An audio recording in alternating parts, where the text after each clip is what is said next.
As trailblazers go, Frances Barkley is hard to beat. Along with her husband, the explorer and sea captain Charles Barkley, she would sail around the world twice during an 8-year voyage. In fact, she is the first woman to truly sail around the world, and she's also considered to be the first European woman to have ever visited what would become Canada's west coast.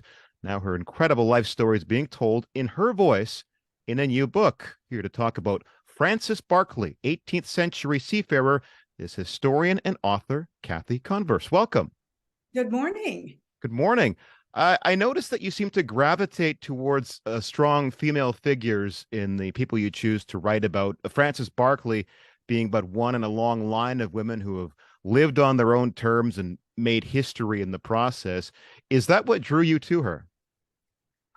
A couple of things drew me to her, and you're absolutely correct. And I've been doing that for years, primarily because when my daughter was in grade 12, which is a long time ago, she came home with an assignment that she had to write something about a woman.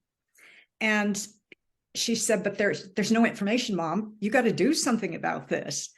So I started writing. I was an academic at that stage, and I started writing. And then I gravitated toward women. And many of them often have a sea theme with them because they say, write what you know about. And my background is, of course, water, ocean. And so and then Frances Barkley was actually pitched to me years ago by the publisher of Heritage House at that time, or Touchwood Editions, sorry. And a woman had written a book called Frances Barkley, The Remarkable World of Frances Barkley.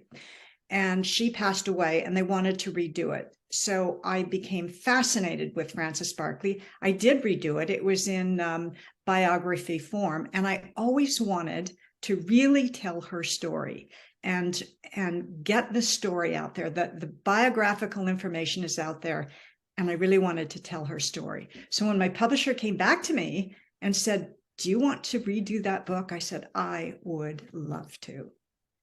So you wrote this in the first person using Barkley's own reminiscences combined with historical, geographical, and nautical research, what they call a work of creative nonfiction as opposed to a straight up biography, which, as you mentioned, you've already done. So how is that a different process then? You really have to know the person that you're writing about.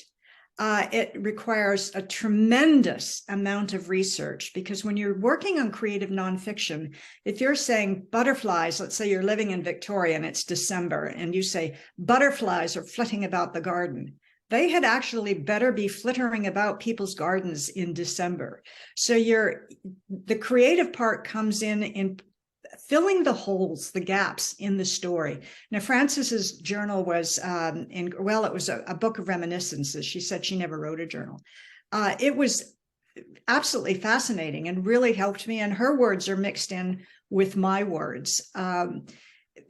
But it was a challenge for me. I had a tremendous amount of research to do, because if she went someplace, I had to do a lot of research on what that place looked like at that particular time, what those storms were like when she faced them going around the Cape of Good Hope, giving birth to a baby. I had to really suss all of that out in that particular time period, so that everything in there is absolutely accurate. I just painted a broader picture.